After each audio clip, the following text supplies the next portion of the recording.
ಶಾಂತಿ. ದಿನಾಂಕ 31/7/2024. ಪ್ರಾತಃ ಮುರಳಿ. ಬಾಬ್ದಾದ ಮಧುಬನ. ಮಧುರ ಮಕ್ಕಳೇ, ನೀವು ತನ್ನ ಸಮಯವನ್ನು ವ್ಯರ್ಥ ಮಾಡಬಾರದು. ಒಳಗಡೆ ಜ್ಞಾನದ ಸ್ಮರಣೆ ಮಾಡುತ್ತೀರಿ, ಆಗ ನಿದ್ರಾಜೀತರಾಗುತ್ತೀರಿ. ಆಕಳಿಕೆ ಮುಂತಾದವುಗಳು ಬರುವುದಿಲ್ಲ. ನೀವು ತನ್ನ ಸಮಯವನ್ನು ವ್ಯರ್ಥ ಮಾಡಬಾರದು. ಒಳಗಡೆ ಜ್ಞಾನದ ಸ್ಮರಣೆ ಮಾಡುತ್ತೀರಿ, ಆಗ ನಿದ್ರಾಜೀತರಾಗುತ್ತೀರಿ. ಆಕಳಿಕೆ ಮುಂತಾದವುಗಳು ಬರುವುದಿಲ್ಲ. ಪ್ರಶ್ನೆ: ನೀವು ಮಕ್ಕಳು ತಂದೆಯ ಮೇಲೆ ಅರ್ಪಿತರು ಏಕೆ ಆಗಿದ್ದೀರಿ? ಅರ್ಪಿತರಾಗುವುದರ ಅರ್ಥವೇನು?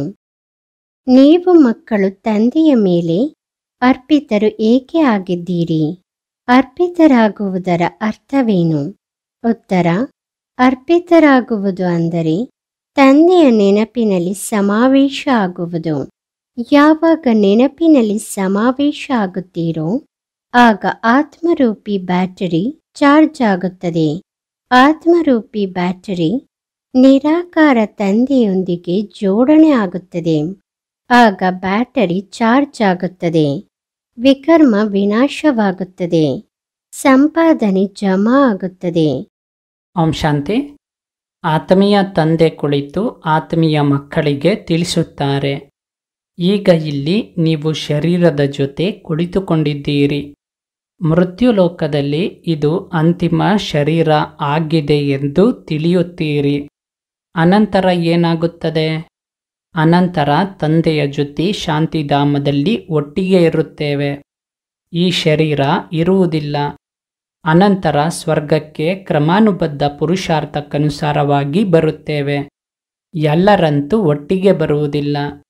ಈ ರಾಜಧಾನಿ ಸ್ಥಾಪನೆ ಆಗುತ್ತಿದೆ. ಹೇಗೆ ತಂದೆ ಶಾಂತಿಯ ಸುಖದ ಸಾಗರ ಆಗಿದ್ದಾರೆ, ಮಕ್ಕಳನ್ನು ಸಹ ಅದೇ ರೀತಿ ಶಾಂತಿಯ ಸುಖದ ಸಾಗರ ಮಾಡುತ್ತಿದ್ದಾರೆ. ನಂತರ ಹೋಗಿ ಶಾಂತಿಧಾಮದಲ್ಲಿ ವಿರಾಜಮಾನ ಆಗಬೇಕು. ಅಂದ ಮೇಲೆ ತಂದೆಯನ್ನು, ಮನೆಯನ್ನು ಹಾಗೂ ಸುಖಧಾಮವನ್ನು ನೆನಪು ಮಾಡಬೇಕು. ಇಲ್ಲಿ ನೀವು ಎಷ್ಟೆಷ್ಟು ಈ ಸ್ಥಿತಿಯಲ್ಲಿ ಕುಳಿತುಕೊಳ್ಳುತ್ತೀರೋ ನಿಮ್ಮ ಜನ್ಮ ಜನ್ಮಾಂತರದ ಪಾಪ ಭಸ್ಮ ಆಗುತ್ತದೆ. ಇದಕ್ಕೆ ಯೋಗಾಗ್ನಿ ಎನ್ನುತ್ತಾರೆ. ಸನ್ಯಾಸಿ ಯಾರು ಸರ್ವಶಕ್ತಿವಂತನೊಂದಿಗೆ ಯೋಗ ಬೆಳೆಸುವುದಿಲ್ಲ. ಅವರಂತೂ ಇರುವ ಸ್ಥಾನ ಅಂದರೆ ಬ್ರಹ್ಮತತ್ವದೊಂದಿಗೆ ಯೋಗ ಬೆಳೆಸುತ್ತಾರೆ. ಅವರು ತತ್ವಯೋಗಿಯಾಗಿದ್ದಾರೆ. ಬ್ರಹ್ಮ ಅಥವಾ ತತ್ವದೊಂದಿಗೆ ಯೋಗ ಬೆಳೆಸುವವರು. ಇಲ್ಲಿ ಜೀವಾತ್ಮಗಳ ಆಟ ನಡೆಯುತ್ತದೆ. ಅಲ್ಲಿ ಸಿಹಿಯಾದ ಮನೆಯಲ್ಲಿ ಕೇವಲ ಆತ್ಮಗಳು ಇರುತ್ತಾರೆ. ಆ ಸಿಹಿಯಾದ ಮನೆಗೆ ಹೋಗಲು ಪೂರ್ಣ ಜಗತ್ತು ಪುರುಷಾರ್ಥ ಮಾಡುತ್ತದೆ. ಸನ್ಯಾಸಿಯರು ಸಹ ನಾವು ಬ್ರಹ್ಮತತ್ವದಲ್ಲಿ ಲೀನ ಆಗುತ್ತೇವೆ ಎಂದು ಹೇಳುತ್ತಾರೆ. ನಾವು ಬ್ರಹ್ಮತತ್ವದಲ್ಲಿ ಹೋಗಿ ನಿವಾಸ ಮಾಡುತ್ತೇವೆ ಆ ರೀತಿ ಹೇಳುವುದಿಲ್ಲ. ಇದನ್ನಂತೂ ನೀವು ಮಕ್ಕಳು ಈಗ ತಿಳಿದುಕೊಂಡಿದ್ದೀರಿ. ಭಕ್ತಿ ಮಾರ್ಗದಲ್ಲಿ ಎಷ್ಟೊಂದು ಗೊಂದಲಪಡಿಸುವ ವಿಚಾರಗಳನ್ನು ತಿಳಿಸುತ್ತಿರುತ್ತಾರೆ. ಇಲ್ಲಂತೂ ತಂದೆ ಬಂದು ಕೇವಲ 2 ಶಬ್ದವನ್ನೇ ತಿಳಿಸುತ್ತಾರೆ. ಒಂದು ರೀತಿ ಮಂತ್ರವನ್ನು ಜಪಿಸುತ್ತಾರಲ್ಲವೇ? ಕೆಲವರು ಗುರುವನ್ನು ನೆನಪು ಮಾಡುತ್ತಾರೆ, ಕೆಲವರು ಮತ್ಯಾರನ್ನೋ ನೆನಪು ಮಾಡುತ್ತಾರೆ. ವಿದ್ಯಾರ್ಥಿ ಶಿಕ್ಷಕರನ್ನು ನೆನಪು ಮಾಡುತ್ತಾರೆ. ಈಗ ನೀವು ಮಕ್ಕಳಿಗೆ ಕೇವಲ ತಂದೆ ಮತ್ತು ಮನೆಯೇ ನೆನಪಿದೆ. ತಂದೆಯಿಂದ ನೀವು ಸುಖಧಾಮ ಮತ್ತು ಶಾಂತಿಧಾಮದ ಆಸ್ತಿಯನ್ನು ತೆಗೆದುಕೊಳ್ಳುತ್ತೀರಿ. ಅದೇ ಅಂತರಾಳದಲ್ಲಿ ನೆನಪಿರುತ್ತದೆ. ಬಾಯಿಂದ ಏನನ್ನೂ ಮಾತನಾಡಬಾರದು. ಬುದ್ಧಿಯಿಂದ ನೀವು ತಿಳಿಯುತ್ತೀರಿ, ಶಾಂತಿಧಾಮದ ನಂತರ ಸುಖಧಾಮ ಇದೆ. ನಾವು ಮೊದಲು ಮುಕ್ತಿಗೆ, ಅನಂತರ ಜೀವನ್ಮುಕ್ತಿಗೆ ಹೋಗುತ್ತೇವೆ. ಮುಕ್ತಿ ಜೀವನ್ಮುಕ್ತಿದಾತ ಒಬ್ಬರೇ ತಂದೆ ಆಗಿದ್ದಾರೆ. ತಂದೆ ಮಕ್ಕಳಿಗೆ ಪದೇ ಪದೇ ತಿಳಿಸುತ್ತಾರೆ, ಸಮಯವನ್ನು ವ್ಯರ್ಥ ಮಾಡಬಾರದು. ಜನ್ಮ ಜನ್ಮಾಂತರದ ಪಾಪಗಳ ಹೊರೆ ತಲೆಯ ಮೇಲೆ ಇದೆ. ಈ ಜನ್ಮದ ಪಾಪಗಳು ಇತ್ಯಾದಿಯದ್ದಂತೂ ಸ್ಮೃತಿ ಇರುತ್ತದೆ. ಸತ್ಯುಗದಲ್ಲಿ ಈ ವಿಚಾರಗಳು ಇರುವುದಿಲ್ಲ. ಇಲ್ಲಿ ಮಕ್ಕಳು ತಿಳಿದಿದ್ದಾರೆ, ಜನ್ಮ ಜನ್ಮಾಂತರ ಪಾಪಗಳ ಹೊರೆ ಇದೆ. ನಂಬರ್ 1 ಕಾಮವಿಕಾರದ ವಿಕರ್ಮ ಇದೆ. ಅದನ್ನು ಜನ್ಮ ಜನ್ಮಾಂತರ ಮಾಡುತ್ತಾ ಬಂದಿದ್ದೇವೆ. ಹಾಗೂ ತಂದೆಯ ನಿಂದನೆಯನ್ನು ಸಹ ಬಹಳ ಮಾಡಿದ್ದೇವೆ. ತಂದೆ ಯಾರು ಸರ್ವರಿಗೂ ಸದ್ಗತಿ ಕೊಡುತ್ತಾರೆ ಅವರದ್ದು ಎಷ್ಟೊಂದು ನಿಂದನೆ ಮಾಡಿದ್ದಾರೆ. ಇದೆಲ್ಲವನ್ನು ಗಮನದಲ್ಲಿಟ್ಟುಕೊಳ್ಳಬೇಕು. ಈಗ ಸಾಧ್ಯವಾದಷ್ಟು ತಂದೆಯನ್ನು ನೆನಪು ಮಾಡುವ ಪುರುಷಾರ್ಥ ಮಾಡಬೇಕು. ವಾಸ್ತವದಲ್ಲಿ ವಾಹ್ ಸದ್ಗುರು ಎನ್ನಬೇಕು, ಗುರು ಎಂದಲ್ಲ. ವಾಹ್ ಗುರುವಿನದ್ದು ಯಾವುದೇ ಅರ್ಥ ಇಲ್ಲ. ವಾಹ್ ಸದ್ಗುರು. ಮುಕ್ತಿ ಜೀವನ್ಮುಕ್ತಿಯನ್ನು ಅವರೇ ಕೊಡುತ್ತಾರಲ್ಲವೇ? ಆ ಗುರು ಅಂತೂ ಅನೇಕರಿದ್ದಾರೆ. ಇವರೊಬ್ಬರೇ ಸದ್ಗುರು ಆಗಿದ್ದಾರೆ. ನೀವು ಜನರು ಗುರುವನ್ನಂತೂ ಬಹಳ ಮಾಡಿಕೊಂಡಿದ್ದೀರಿ. ಪ್ರತಿ ಜನ್ಮದಲ್ಲಿ 3-4 ಗುರುವನ್ನು ಮಾಡಿಕೊಳ್ಳುತ್ತಾರೆ. ಗುರು ಮಾಡಿಕೊಂಡ ನಂತರ ಬೇರೆ ಬೇರೆ ಸ್ಥಾನಕ್ಕೆ ಹೋಗುತ್ತಾರೆ. ಬಹುಶಃ ಇಲ್ಲಿಗಿಂತಲೂ ಒಳ್ಳೆಯ ದಾರಿ ಸಿಗಲಿ ಎಂದು ಬೇರೆ ಬೇರೆ ಗುರುಗಳೊಂದಿಗೆ ಟ್ರಯಲ್ ಮಾಡುತ್ತಿರುತ್ತಾರೆ. ಆದರೆ ಸಿಗುವುದೇನೂ ಇಲ್ಲ. ಈಗ ನೀವು ಮಕ್ಕಳು ತಿಳಿದಿದ್ದೀರಿ, ಇಲ್ಲಂತೂ ಇರುವಂತಿಲ್ಲ. ಎಲ್ಲರೂ ಶಾಂತಿಧಾಮಕ್ಕೆ ಹೋಗಬೇಕು. ತಂದೆ ನಿಮ್ಮ ನಿಮಂತ್ರಣದ ಮೇರೆಗೆ ಬಂದಿದ್ದಾರೆ. ನಿಮಗೆ ನೆನಪು ತರಿಸಿದ್ದಾರೆ.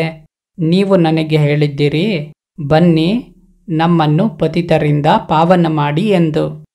ಪಾವನ ಶಾಂತಿಧಾಮನೂ ಆಗಿದೆ, ಸುಖಧಾಮನೂ ಆಗಿದೆ. ನಮ್ಮನ್ನು ಮನೆಗೆ ಕರೆದುಕೊಂಡು ಹೋಗಿ ಎಂದು ಕರೆಯುತ್ತಾರೆ. ಎಲ್ಲರಿಗೂ ಮನೆ ನೆನಪಿದೆ. ಆತ್ಮ ತಕ್ಷಣ ಹೇಳುತ್ತದೆ, ನನ್ನ ನಿವಾಸ ಸ್ಥಾನ ಪರಮಧಾಮ ಆಗಿದೆ. ಪರಮಪಿತ ಪರಮಾತ್ಮನು ಸಹ ಪರಮಧಾಮದಲ್ಲಿ ಇರುತ್ತಾರೆ. ನಾವು ಸಹ ಪರಮಧಾಮದಲ್ಲಿ ಇರುತ್ತೇವೆ. ಈಗ ತಂದೆ ತಿಳಿಸಿದ್ದಾರೆ, ನಿಮ್ಮ ಮೇಲೆ ಬೃಹಸ್ಪತಿಯ ದಶೆ ಕುಳಿತಿದೆ. ಇದು ಅಪರಿಮಿತದ ವಿಚಾರ ಆಗಿದೆ. ಅಪರಿಮಿತದ ದಶೆ ಎಲ್ಲರ ಮೇಲೆ ಕುಳಿತಿದೆ. ಚಕ್ರ ತಿರುಗುತ್ತಿರುತ್ತದೆ. ನಾವೇ ಸುಖದಿಂದ ದುಃಖದಲ್ಲಿ, ಅನಂತರ ದುಃಖದಿಂದ ಸುಖದಲ್ಲಿ ಬರುತ್ತೇವೆ. ಶಾಂತಿಧಾಮ, ಸುಖಧಾಮ, ನಂತರ ಇದು ದುಃಖಧಾಮ.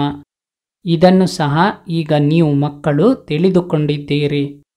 ಮನುಷ್ಯರದ್ದಂತೂ ಬುದ್ಧಿಯಲ್ಲಿ ಕುಳಿತುಕೊಳ್ಳುವುದಿಲ್ಲ. ಈಗ ತಂದೆ ಬದುಕಿದ್ದು ಸಾಯುವುದನ್ನು ಕಲಿಸುತ್ತಿದ್ದಾರೆ. ಪತಂಗಗಳು ಪರಂಜ್ಯೋತಿಯ ಮೇಲೆ ಅರ್ಪಿತರಾಗುತ್ತಾರೆ.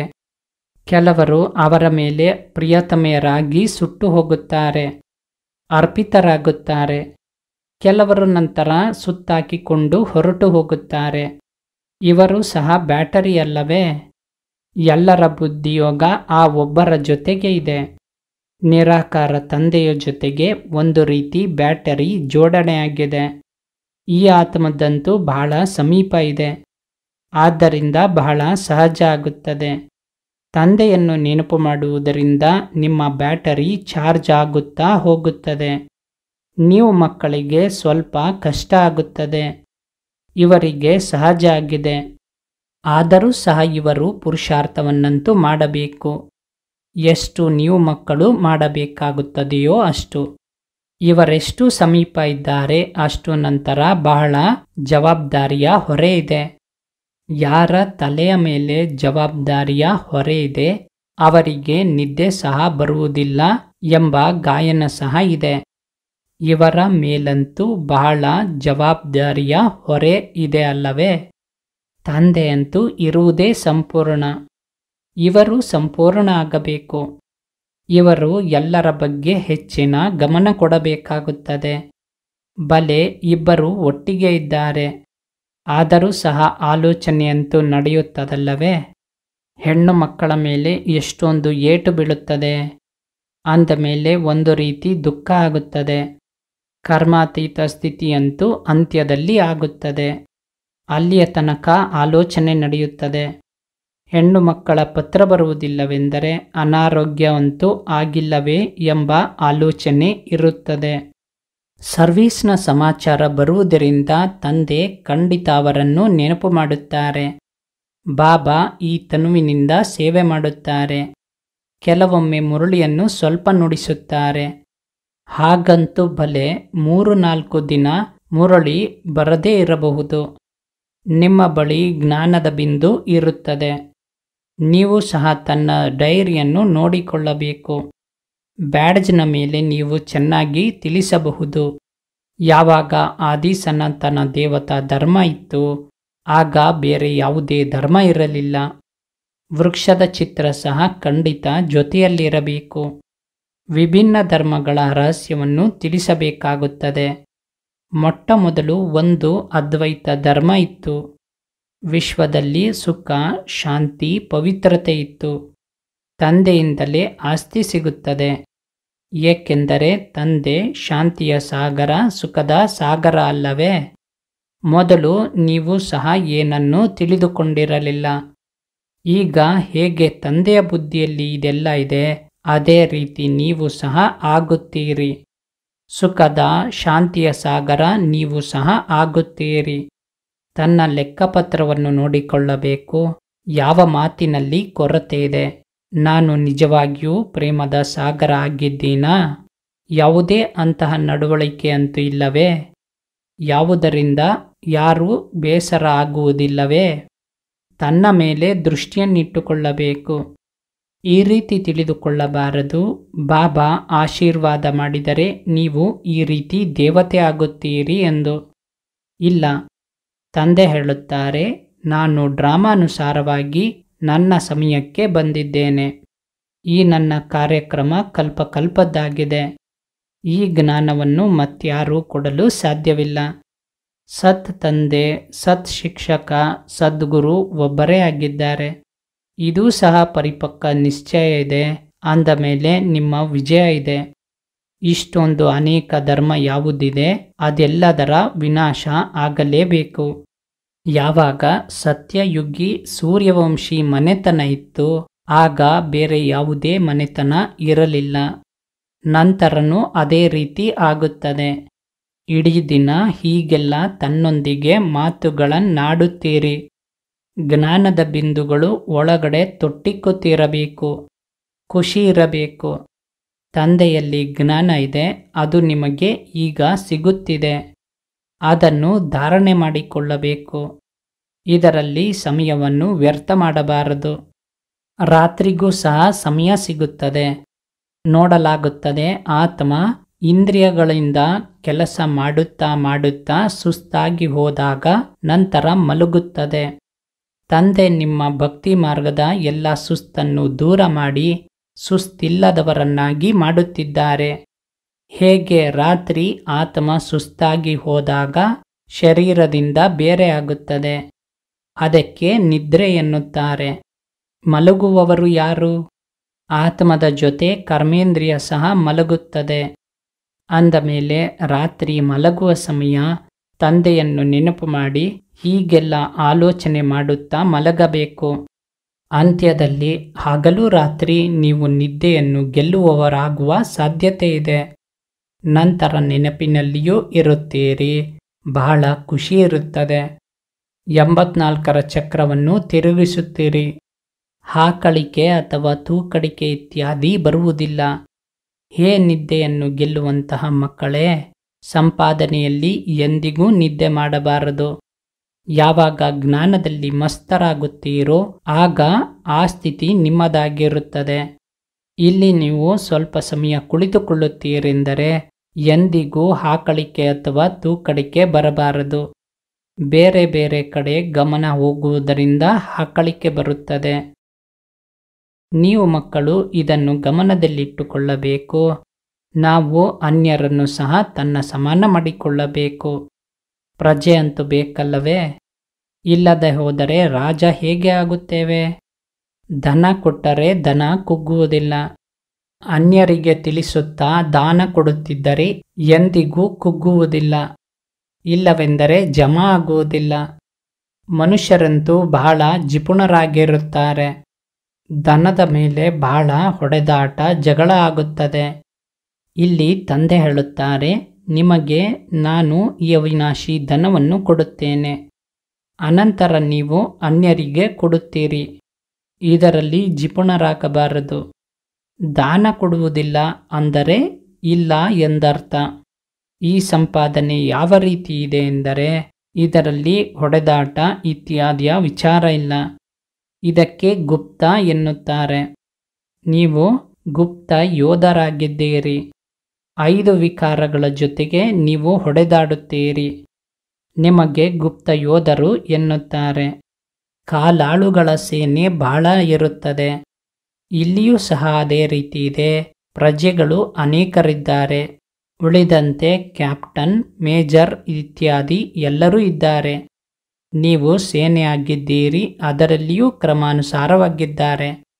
ಬಾಬಾ ತಿಳಿಯುತ್ತಾರೆ, ಇವರು ಕಮಾಂಡರ್ ಆಗಿದ್ದಾರೆ, ಇವರು ಮೇಜರ್ ಆಗಿದ್ದಾರೆ. ಮಹಾರಥಿ, ಕುದುರೆ ಸವಾರರು ಇದ್ದಾರಲ್ಲವೇ? ಇದನ್ನಂತೂ ತಂದೆ ತಿಳಿದಿದ್ದಾರೆ. 3 ಪ್ರಕಾರದ ತಿಳಿಸಿಕೊಡುವವರು ಇದ್ದಾರೆ. ನೀವು ಅವಿನಾಶಿ ಜ್ಞಾನ ರತ್ನಗಳ ವ್ಯಾಪಾರ ಮಾಡುತ್ತೀರಿ. ಹೇಗೆ ಅವರು ಸಹ ವ್ಯಾಪಾರವನ್ನು ಕಲಿಸುತ್ತಾರೆ. ಗುರು ಹೊರಟು ಹೋದರೆ ನಂತರ ಅವರ ಹಿಂದೆ ಶಿಷ್ಯ ನಡೆಸುತ್ತಾರಲ್ಲವೇ? ಅದು ಸ್ಥೂಲ ಆಗಿದೆ, ಇದು ನಂತರ ಸೂಕ್ಷ್ಮ ಆಗಿದೆ. ಅನೇಕ ಪ್ರಕಾರದ ಧರ್ಮ ಇದೆ. ಪ್ರತಿಯೊಬ್ಬರದ್ದು ತನ್ನ ತನ್ನ ಮತ ಇದೆ. ನೀವು ಸಹ ಹೋಗಿ ಅವರುಗಳದ್ದನ್ನು ಕೇಳಿಸಿಕೊಳ್ಳಬಹುದು. ಆ ಜನರು ಏನನ್ನು ಕಲಿಸುತ್ತಾರೆ, ಏನೇನನ್ನು ತಿಳಿಸುತ್ತಾರೆ ಎಂದು.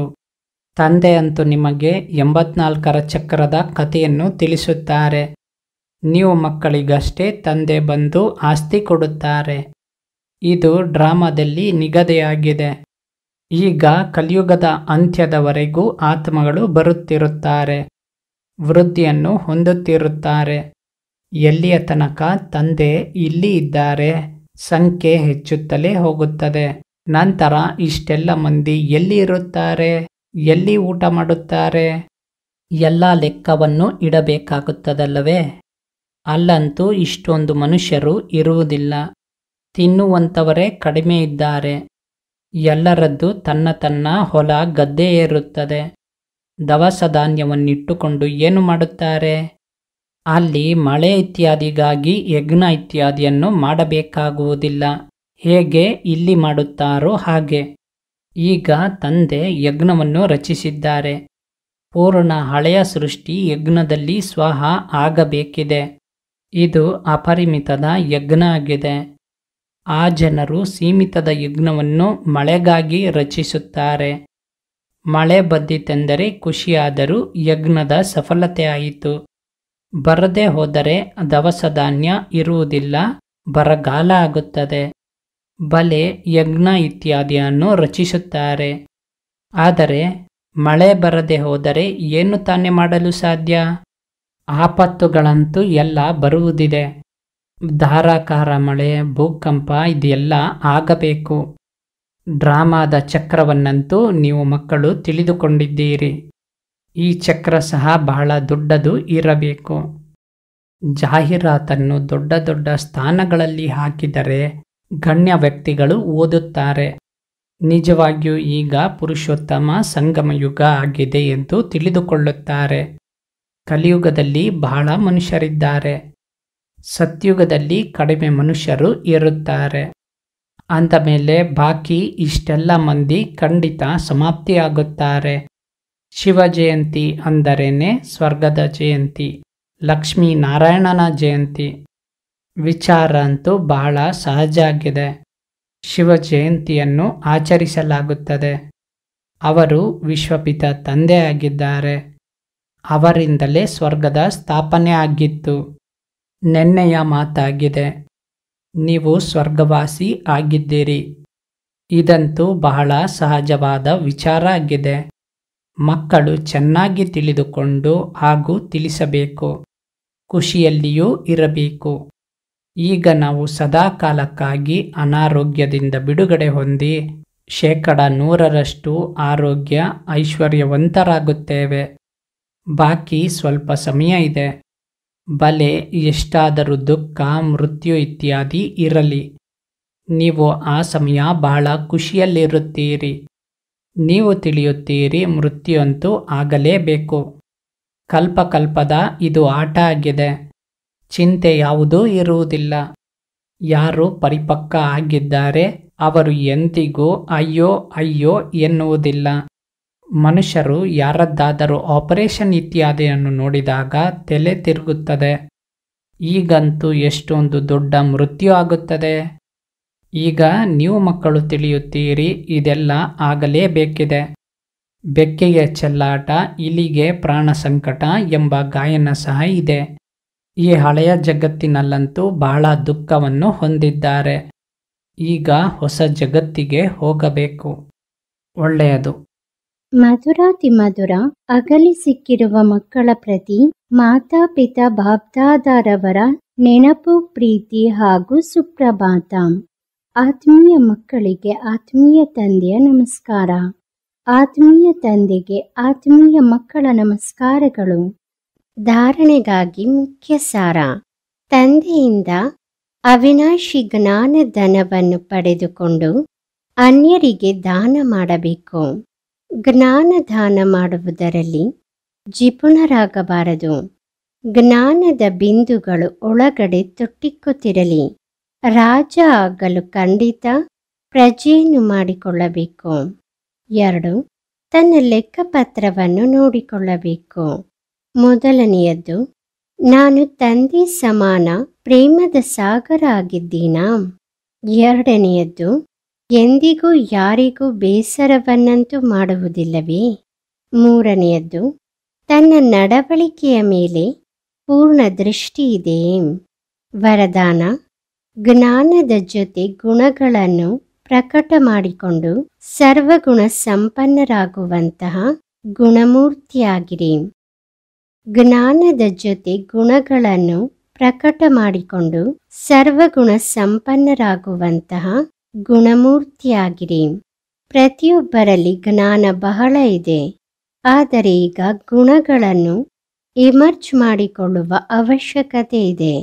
ಆದ್ದರಿಂದ ವಿಶೇಷವಾಗಿ ಕರ್ಮದ ಮೂಲಕ ಗುಣದಾತರಾಗಿ ಸಂಕಲ್ಪ ಮಾಡಿ, ನಾನು ಸದಾ ಗುಣಮೂರ್ತಿಯಾಗಿ ಎಲ್ಲರನ್ನೂ ಗುಣಮೂರ್ತಿ ಮಾಡುವ ಕರ್ತವ್ಯದಲ್ಲಿ ತತ್ಪರರಾಗಿರಬೇಕು.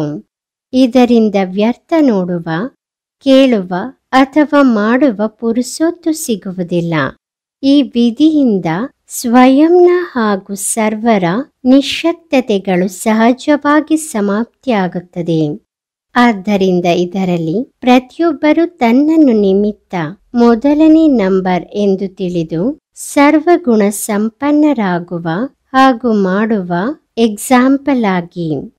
ಸ್ಲೋಗನ್: ಮನಸ್ಸಿನ ಮೂಲಕ ಯೋಗದಾನ, ವಾಚಾದ ಮೂಲಕ ಜ್ಞಾನದಾನ ಮತ್ತು ಕರ್ಮಣಾದ ಮೂಲಕ ಗುಣಗಳ ದಾನ ಮಾಡಿ.